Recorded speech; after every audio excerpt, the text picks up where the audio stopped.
현대인들은 진리를 의심합니다. 그리고 진리를 거부하는 방식들을 각자 나름대로 가지고 있습니다. 진리가 밥을 먹여줍니까? 부터 시작해서 진리에 대한 전면적인 반대를 하는 다양한 모습들이 있습니다. 그 가운데 대표적인 진리 거부 방식이 있습니다. 누가 나에게 한 사람을 소개시켜 주었습니다. 근데 나는 그 사람에 대해서 관심 없습니다. 그 사람 이름 내가 알 필요 없습니다. 그와 나는 아무 상관없는 관계입니다.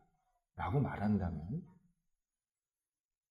나에게 소개시켜준 그 상대방이나 또는 소개받으려고 하는 사람 모두를 부정하는 태도입니다. 그 사람이 나에게 생명의 은인이 될 수도 있는데 지금은 관계가 없다고 생각하지만 생명의 은인이 될 수 있는 중요한 관계가 될 수 있는데도 불구하고 내가 상대방을 전혀 존중하거나 받아들이지 않는 모습입니다. 진리를 거부하는 대표적인 모습이 진리 자체를 언급하지 않는 태도에 있습니다. 지난 200년 전부터 지금까지 가장 강력하고 집요하게 진리 거부하는 방식입니다. 진리를 나한테 말하지 마세요. 진리가 어디 있습니까? 진리는 사전에만 있는 겁니다. 증거를 대세요. 증거가 없다면 진리 없는 겁니다. 진리를 말하는 것은 부끄러워해야 합니다. 현대인의 이 세련된 지식을 거부하는 태도입니다. 진리를 말하는 자체가 나는 바보입니다 라고 말하는 것과 똑같습니다. 이렇게 주장을 합니다. 그러면서 진리를 믿고 따르는 그리스도인들을 이렇게 평가합니다. 신앙인들이 진리가 있다고 믿고 따르는 것은 절대적인 가치가 있어서 믿고 따르는 것이 아닙니다. 진리가 있으면 어떨까? 가능성을 두고 믿고 있는 겁니다. 기독교 신앙인들은 두려워서 죄책감에 진리를 따르려고 하는 겁니다.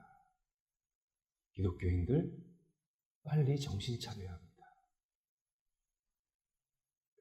그 안에서 벗어나지 않으면 기독교인들은 계속 사람들한테 지탄받을 겁니다. 이렇게 폄훼하기도 합니다. 하지만 진리는 있습니다. 진리는 사람이 만드는 게 아니라 발견하는 겁니다. 콜럼버스가 새로운 대륙을 발견했습니다. 그런데 그 대륙은 이미 오래전서부터 존재하고 있었습니다. 사람도 살았습니다. 풍부한 식물과 동물들이 그 안에서 생활하고 있었습니다. 콜럼버스의 눈에는 새로운 대륙이지만 구대륙입니다. 오래전서부터 있었습니다. 1492년 콜럼버스와 그 일행에 의해서 이런 대륙이 있습니다. 세상에 알려졌을 뿐이지 이미 그 전서부터 그 대륙은 계속 존재하고 있었던 겁니다. 진리, 사람이 있으면 있고 없으면 없어지는 게 아닙니다. 진리는 사람보다 먼저 있었습니다. 그래서 진리를 사람마다 다 다르게 발견하게 되는 겁니다. 어떤 사람은 이른 나이에 진리를 발견하고 어떤 사람은 세상 떠나기 직전에서야 진리가 있었구나. 내가 이런 진리의 세계를 몰랐구나. 그제서야 한탄하고 후회할 때도 많습니다. 진리는 진리를 발견한 사람을 가만히 놔두지 않습니다. 변화시킵니다. 완전히 뒤집습니다. 그 사람의 인생관, 그 사람의 삶의 태도, 마음가짐 다 바꿔버립니다. 콜럼버스가 새로운 대륙을 발견한 이후에 세상이 바뀌었습니다. 그때부터 무역의 시대가 시작이 되었습니다. 그때부터 대항해의 시대가 시작이 되었습니다. 그때부터 바다가 누가 주도권을 갖느냐에 따라서 한 나라의 흥망성쇠가 결정이 됐습니다. 지금 미국이 왜 긴장하는 거 아십니까? 자기들이 최고 해상 국가라고 생각했는데 지난 10년을 중국한테 따라잡힌 겁니다. 지금 우리나라 조선기술 그래서 막 빌려달라고 지금 손 내밀고 있는 겁니다. 이 모든 과정이 그때부터 확 바뀐 겁니다. 진리가 우리를 그렇게 바꿉니다. 한 사람을 바꾸는 게 아니라 그 사람이 속한 모임, 그 사람이 속한 사회, 그 사람의 가정 바꿉니다. 진리를 깨닫게 되면, 발견하게 되면 이전에 진리를 몰랐을 때 가졌던 어리석음과 무지함 버립니다. 그리고 완전히 진리에 사로잡혀서 진리가 주는 지혜, 진리가 주는 능력을 가지고 계속 앞을 향해서 나아가게 만듭니다. 진리가 우리의 믿음도 진실하게 만듭니다. 진리가 없으면 우리 믿음 다 가짜입니다. 허상입니다. 그런데 진리가 있기 때문에 우리의 믿음이 진실하고 구원을 얻게 하는 겁니다. 진리가 있기 때문에 믿음을 갖고 모인 교회가 중요한 겁니다. 그래서 진리는 세상보다 훨씬 무겁고 큽니다. 세상 밑바탕에도 있고 세상 위도 덮고 있고 세상을 완전히 둘러싸고 있습니다. 진리가 빠진다? 세상이 없어집니다. 나라는 존재도 없어집니다. 그렇다면 진리는 무엇일까? 한번 생각해 볼 필요가 있습니다. 진리는 이론이 아닙니다. 진리를 이론이라고 생각하면 음식을 양념이라고 생각하는 것과 똑같습니다. 양념은 음식이 아닙니다. 음식을 맛있게 만드는 보조 도구입니다. 양념 먹고 배부른 사람 없습니다. 진리가 이론이라고 생각하면 진리는 우리의 영혼을 바꾸지 못합니다. 이론은 그냥 나한테 자그마한 영향만 줄 뿐입니다. 아, 그런 게 있었구나. 끝. 인간은 인격체입니다. 인격체를 변화시키려면 인격체보다 더 큰 인격이 있어야 합니다. 진리는 인격입니다. 인간보다 훨씬 큰 인격입니다. 인간을 휘어잡고 둘러싸고 안에서부터 충만히 차오르는 그러한 놀라운 인격체가 진리입니다. 그래서 진리를 발견하면 그 사람의 변화가 일어나는 겁니다. 진리, 변하지 않는 존재입니다. 영원한 존재입니다. 절대적인 존재입니다. 진리 자체에 가감할 수가 없습니다. 진리에 가감을 하면 진리가 아닙니다. 진리는 그 자체로 그냥 완전합니다. 진리는 너무나도 큰 포용성이 있습니다. 진리는 그래서 누구나 믿고 따를 수밖에 없는 인격입니다. 성경은 이 진리가 성부 하나님, 성자 예수 그리스도, 성령 하나님이시라고 말씀합니다. 하나님께서 진리이시다. 예수 그리스도께서 진리이시고 성령이 진리이셔서 우리 모든 인간을 변화시키기에 충분하고 그분을 만나면 우리의 영혼이 완전히 새롭게 되어진다. 또 약속하고 계십니다. 그리고 그 증거가 바로 우리들입니다. 예수를 믿지 않았으면, 아버지이신 하나님을 내가 받아들이지 않았으면, 성령님의 인도하심을 내가 받지 않았으면 내 인생이 이렇게 살 수가 없었습니다. 진리를 받아들이면 그때부터 그 진리 안에서 진정한 기쁨과 만족을 누리게 만드십니다. 만약 진리를 만나지 못하면, 진리를 발견하지 못하면 진리가 어디 있어? 진리에 대한 증거 내놔봐. 진리 말 꺼내지 마. 하는 진리에 대한 타박, 거부감을 계속 갖게 됩니다. 그런데 자기가 잘못하는지도 모르고 그런 이야기를 하는 겁니다. 오늘 본문에서 유대인들이 이 장면을 너무나도 정확하게 보여주고 있습니다. 24절에서 예수님을 애워싸면서 당신 누굽니까? 왜 똑바로 말하지 않습니까?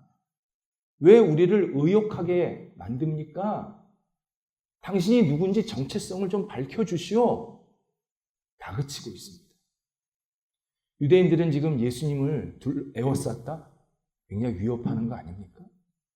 위협하면서 당신이 구원자입니까? 목수의 아들입니까?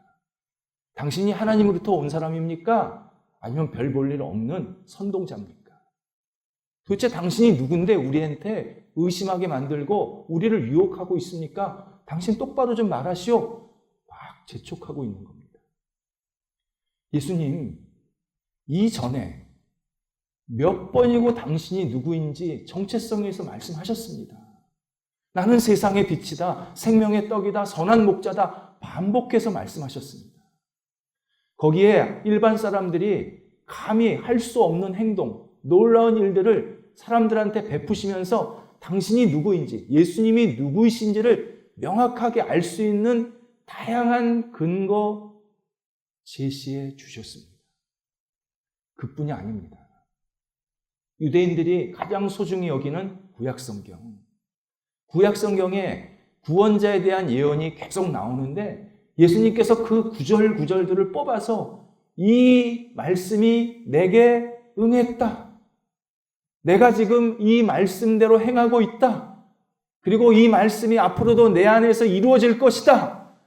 분명하게 말씀을 해 주셨지만 유대인들은 계속 당신 누굽니까? 묻고 있었습니다. 결국 예수님께 문제가 있는 게 아니라 유대인들에게 문제가 있어서 예수님을 믿지 않고 있는 겁니다. 유대인들이 의심하니까 예수님이 믿어지지가 않는 겁니다. 자기들이 잘못해놓고 책임을 지금 예수님께 돌리고 있는 중입니다.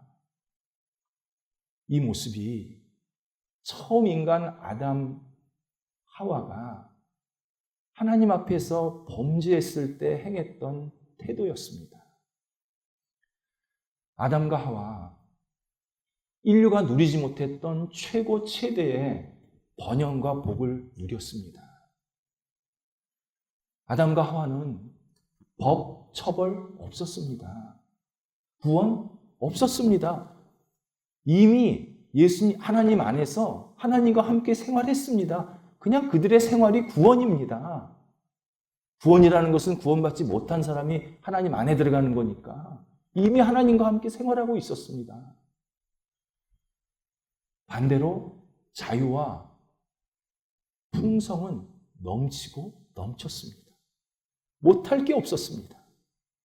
이때 하나님께서 한 가지만 말씀하십니다.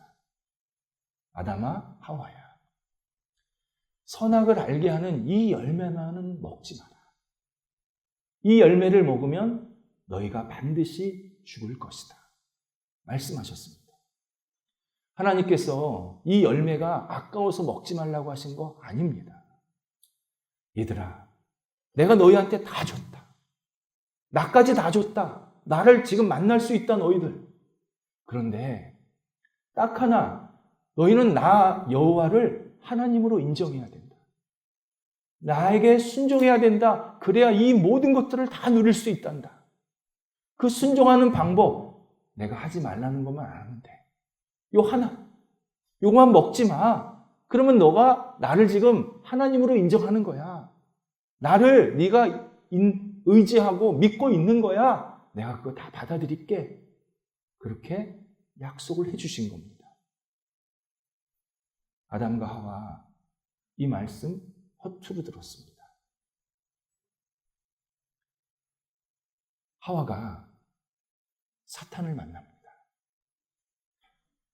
사탄이 하와에게 유혹을 했고 하와가 혼란스러워집니다.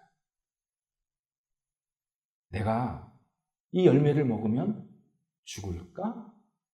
의심합니다. 내가 이 열매를 먹으면 내 눈이 밝아져서 하나님과 같이 될 거야. 확신합니다. 이 의심과 확신이 하나님이 가르쳐 주신 것과 정반대였습니다. 하나님은 너 이거 먹으면 죽는단다? 확신해야 된다 말씀하신 겁니다. 네가 이거 먹고 싶을 때 내가 이걸 꼭 먹어야 될까? 이건 하나님의 뜻이 아닌데 의심해야 된단다. 바꿨습니다. 그리고 먹습니다. 디모데전서 2장 14절에서 사탄에게 속아서 하와가 죄를 범했다. 당시 상황을 아주 정확하게 표현해주고 있었습니다. 그런데 아담은 사탄을 만나지 않았습니다. 아담은 사탄에게 유혹받지 않았습니다. 성경을 자세히 읽어보면 정확하게 알 수 있습니다. 아담은 처음서부터 먹고 싶었습니다. 기회만 찾은 겁니다. 이런 생각입니다. 이걸 내가 왜 먹지 말아야지? 하나님이 만들어 놓으셨으면 먹으라는 거 아니야? 나는 모든 자유 필요 없어. 나 이거 하나 먹을 자유 필요해. 내가 이거 먹어야 진짜 자유자라고 생각해. 내가 언젠가 저거 먹을 거야. 그때 하와가 따준 겁니다. 옳거니 먹었습니다. 그리고 아담이 하나님께 이렇게 얘기합니다. 하나님, 당신이 제게 보내주신 이 하와가 이 열매를 주어서 먹었습니다. 아담은 하와 핑계댔고 결국 하나님 핑계대고 있습니다. 지금 우리가 그렇게 똑같이 행동하고 있습니다. 내가 예수 그리스도를 믿지 않으면서 예수님 핑계, 하나님 핑계대고 있습니다. 예수님, 저는 예수님 모릅니다. 저를 안 부르셨습니다. 저를 초청하지 않으셨습니다. 너 나를 믿어라. 내 앞에 나타나지 않으셨습니다. 내가 예수님이 누군지 모르는데 어떻게 믿습니까? 예수님께 책임을 돌립니다. 어떤 경우는 환경에 책임을 돌립니다. 제가 예수를 어떻게 믿습니까? 나 지금 밥벌이하기도 먹고 살기 힘들어요. 제가 예수 못 믿을 것 예수님도 아시지 않습니까? 내가 아침서부터 밤까지 열심히 일해서 하루하루 먹고 살고 있는데 무슨 예수를 믿고 예배를 드리라고 합니까? 저한테 그런 환경 안 주셨습니다. 저는 예수 못 믿습니다. 끊임없이 환경 탓, 예수님 탓. 그러나 실제로 하나님께서는 그 사람에게 얼마나 많은 메시지를 주셨는지 모릅니다. 얼마나 많은 신호를 주셨는지 모릅니다. 나 여기 있다. 나 여기 있다. 너 나 믿어야 된단다. 어릴 때부터 지금까지 얼마나 다양하게 나한테 계속 신호를 보내셨는지 모릅니다. 그런데 믿고 싶지 않았습니다. 그리고 거부합니다. 핑계댑니다.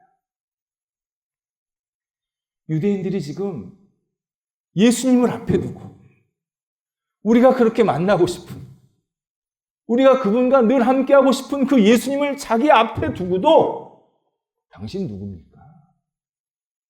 똑바로 말하세요. 따지고 있습니다. 우리도 똑같은 상황을 벌어지고 있는 겁니다.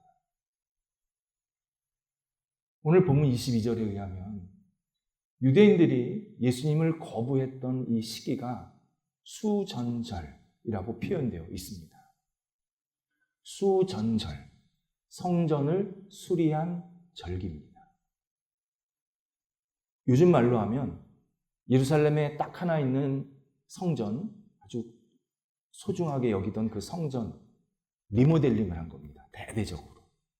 너무 감사해서 기뻐서 절기를 만들어서 그 절기를 수전절이라고 지킨 겁니다. 근데 이 절기가 겨울이었습니다. 굉장히 중요한 의미가 있습니다.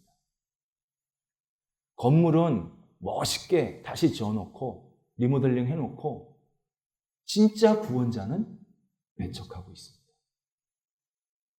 거기에 또 겨울을 맞이하고 있습니다. 예수님께서 봄에 복음의 씨앗, 진리의 씨앗, 하나님의 나라의 씨앗을 계속 유대인들에게 뿌리셨습니다. 그리고 여름을 지나면서 그 복음의 씨앗이 자랄 수 있도록 계속 유대인들과 함께 하시면서 말씀도 하시고 좋은 일도 행하시고 그들을 살리시는 다양한 일들을 하시면서 그 뿌려졌던 복음의 씨앗, 하나님 나라의 씨앗이 계속 자랄 수 있도록 만드셨습니다. 그리고 가을에 열매를 기다리신 겁니다. 많은 사람들이 예수를 믿고 예수님 안에서 진정한 구원자로 살아가기를 기대하셨던 겁니다. 그런데 유대인들이 예수를 믿지 않습니다. 그리고 겨울철을 맞이하는 겁니다. 이런 상황이 과거 예레미야 시대 때도 똑같이 있었습니다. 예레미야가 목숨 걸고 하나님의 뜻, 하나님의 말씀을 전했습니다. 여러분, 이스라엘 백성들입니다. 여러분은 지금 하나님께 돌아와야 합니다. 하나님을 믿고 의지해야 합니다. 그래야 여러분이 다시 구원을 얻고 안정을 찾을 수 있습니다. 정말 생사를 걸고 이 말씀을 전했습니다. 이 문제 때문에 예레미야 매맞았습니다. 쇠사슬로 묶였습니다. 감옥에도 갇혔습니다. 그래도 끝까지 하나님께 돌아와야 합니다. 외쳤습니다. 이스라엘 백성들 돌아오지 않았습니다. 믿지 않았습니다. 그런데 예레미야 8장 20절에서 이스라엘 백성들이 뭐라고 말하냐면 추수 때가 지났는데 왜 우리에게 구원의 열매를 주시지 않습니까? 예레미야가 그렇게 하나님께로 돌아오라고 하나님을 믿으라고 외쳤는데 막상 이스라엘 백성들은 추수 때가 지나서 지금 겨울에 들어가고 있는데 왜 우리는 계속 노예 생활해야 됩니까? 왜 포로 생활해야 됩니까? 왜 이렇게 불안해야 됩니까? 왜 우리 가정이 깨져야 됩니까? 왜 내 영혼이 이렇게 힘들어야 됩니까? 왜 우리에게 구원의 열매를 안 주십니까? 하나님께 외치고 있었습니다. 본인들이 하나님을 계속 거부해놓고 왜 나를 구원해 주지 않으십니까? 한탄하고 있었습니다. 불신앙과 반신앙은 매우 합리적이고 논리적으로 보입니다. 반신앙이라는 것은 반쪽짜리 신앙을 말합니다. 한쪽은 예수님을 믿는 것 같고 한쪽은 세상의 온갖 모든 것들을 막 숭배하고 따르는 태도입니다. 예수를 믿으면 예수님만 딱 믿어야 되는데 예수를 믿는다 그러면서 교회 밖에 나간다든지 또는 내가 사회생활을 하면 엉뚱한 것을 계속 믿고 그것을 붙잡고 살아가는 사람들이 있습니다. 이런 반신앙은 불신앙 못지않게 하나님 앞에서 불충한 모습입니다. 이 불신앙과 반신앙은 언제나 논리를 핍니다. 내가 이래서 예수를 못 믿어요. 내가 이런 상황, 이런 형편 때문에 예수를 여기까지만 믿을 수밖에 없어요. 아주 앞뒤가 착착 맞게 논리적으로 설명을 합니다. 그런데 불신앙과 반신앙은 겨울입니다. 영적인 겨울입니다. 열매 없습니다. 꽁꽁 옵니다. 갈라집니다. 깨집니다. 볼품 없습니다. 영적인 겨울 빨리 벗어나야 합니다. 우리는 예수 그리스도께서 뿌리시는 이 진리의 씨앗 받아들이고 그래서 봄을 계속 보내야 되고 이 씨앗이 점점 자라서 풍성해지는 여름철을 보내야 되고 그리고 하나님이 기뻐하시는 열매를 맺는 가을로 이 땅을 마무리해야 합니다. 우리가 살면서 당연히 영적인 겨울이 생깁니다. 당연히 생깁니다. 그런데 그 겨울에 멈춰 있으면 안 됩니다. 빨리 이 겨울을 지나보내야 합니다. 다시 봄을 맞이하고 여름을 지나야 되고 가을을 맞이해서 내 인생이 마지막은 열매가 있는 하나님이 기뻐하시는 모습대로 살아가는 그 가을의 인생으로 내 영혼을 주님 앞에 드려야 합니다. 겨울의 인생으로 내 인생 끝나면 안 됩니다. 그거 정말 볼품 없습니다. 하나님께서 올 한 해 어떤 분에게는 진리의 씨앗이 뿌려지는 봄을 맞이하게 하셨고 어떤 분은 씨앗이 뿌려져서 무성무럭 잘 자라는 여름의 계절을 올 한 해 보내신 분도 계십니다. 또 어떤 분은 열매가 하나씩 둘씩 맺혀서 신앙적으로 내가 이런 기쁨이 생겼고 이런 감사가 있었고 이런 것을 또 하나님께 드릴 수 있었던 그런 풍성한 마음이 생긴 영적인 능력이 생긴 분들도 계십니다. 모두 다 감사한 시간이고 감사한 신앙 생활입니다. 단 하나, 만약 내 영혼에 영적인 겨울이 찾아왔다면 빨리 하나님께 맡기면서 이 시간을 보내야 합니다. 그리고 새 봄을 맞이해야 합니다. 새 여름을 맞이해야 합니다. 가을을 맞이해야 합니다. 그래서 내 신앙생활이 매일매일 하나님이 기뻐하신 모습대로 드려지고 하나님께 영광되는 그런 복이 있는 삶으로 계속 이어져야 합니다. 기도하겠습니다. 하나님, 저희들을 사랑하셔서 주님을 알고 믿게 하신 것 감사를 드립니다. 영적인 봄, 여름, 가을로 늘 하나님 앞에 드려지는 복된 삶이 되도록 인도하여 주시옵소서. 겨울 속에 파묻히지 않게 도와주시고 이 겨울을 믿음으로 잘 극복해낼 수 있도록 인도하여 주시옵소서. 하나님께서 주시는 생명의 역사, 은혜의 역사, 열매의 역사가 저희들의 삶에 날마다 충실하게 넘쳐날 수 있도록 역사하여 주시옵소서. 예수님의 이름으로 기도드립니다. 아멘.